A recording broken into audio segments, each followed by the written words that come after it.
മനുഷ്യോൽപത്തി മുതലുള്ള പുണ്യ പൗരാണിക നഗരമായ മക്കയുടെ സഹസ്രാബ്ദങ്ങളുടെ ചരിത്രഗതികൾ പ്രതിപാദിക്കുന്ന എം.എ. ഹസീബ് പൊന്നാനി രചിച്ച മക്കയിലെ സൂര്യോദയം എന്ന ചരിത്ര ഗ്രന്ഥം പാണക്കാട് സയ്യിദ് റാജിഹ് അലി ശിഹാബ് തങ്ങൾ ചരിത്രകാരൻ ടി.വി. അബ്ദുറഹിമാൻ കുട്ടി മാസ്റ്റർക്ക് നൽകി പ്രകാശനം ചെയ്തു.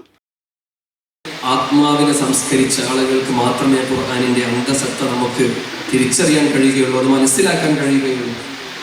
റസൂൽ സ്വല്ലല്ലാഹു അലൈഹി വസല്ലം ആ അറിവിലേക്കാണ് നമ്മൾ ഇത്തരം ഗ്രന്ഥങ്ങൾ നമ്മൾ കൊണ്ടുപോകുന്നത്. മക്കയിലെ സൂര്യോദയം എന്ന് പറയുമ്പോൾ വലിയ ലോകത്തെ മുഴുവനുള്ള സൂര്യോദയമാണ് ഹബീബ് സല്ലല്ലാഹു അലൈഹി വസല്ലം. ഒരു ചെറിയ വാക്കിലൊന്നും നമുക്ക് ഒതുക്കി കളയാൻ കഴിയില്ല. പക്ഷേ ആ പേരിനെ എന്ത് ഭംഗിയാണ് മക്കയിലെ സൂര്യോദയം.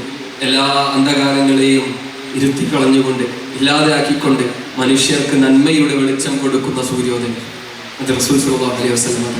ആ പുസ്തകം വായിച്ചുകൊണ്ട് പുസ്തകത്തിനെ കുറിച്ച് കൂടുതൽ നമ്മൾ നേരത്തെയുള്ള പ്രസംഗത്തിൽ കേട്ടു. അത് കൃത്യമായ രീതിയിൽ മനസ്സിലാക്കിക്കൊണ്ട് നബി സല്ലല്ലാഹു അലൈഹി വസല്ലം തങ്ങളെ അറിഞ്ഞുകൊണ്ട് ഹജ്ജിന് പോകുമ്പോൾ ഹജ്ജിന് നമ്മുടെ ആത്മസംസ്കരണം എല്ലാത്തിനും അപ്പുറത്തേക്ക് ആരോടും വെറുപ്പില്ലാതെ എല്ലാവരെയും സ്നേഹിച്ചുകൊണ്ട് ഹുസ്നുൽ വന്ന് വെച്ചുകൊണ്ട് എല്ലാവരെയും നല്ല ചിന്തകൾ മാത്രം കൊണ്ട് ആത്മാവിനെ സംസ്കരിച്ച് സൃഷ്ടാവിന്റെ ദൈവത്തിന്റെ അള്ളാഹുവിന്റെ ദർശനങ്ങൾ നമ്മുടെ ഹൃദയത്തിൽ തെളിയിക്കുന്ന രീതിയിലുള്ള സംസ്കരണം നേടിയെടുക്കണം.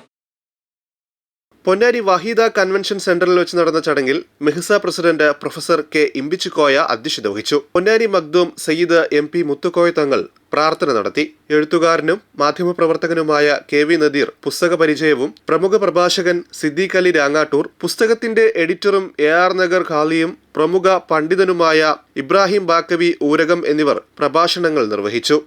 Ashraf Kokkur, MES. Treasurer OC. Salahuddin, MA. General secretary AM. Abdussamad, TK. Ashraf, CM. Yusuf, Siddique Adisseri, Faisal Faizy എന്നിവർ സംബന്ധിച്ചു. കെ. നിസാർ സ്വാഗതവും ഗ്രന്ഥകാരൻ എം.എ. ഹസീബ് നന്ദിയും പറഞ്ഞു.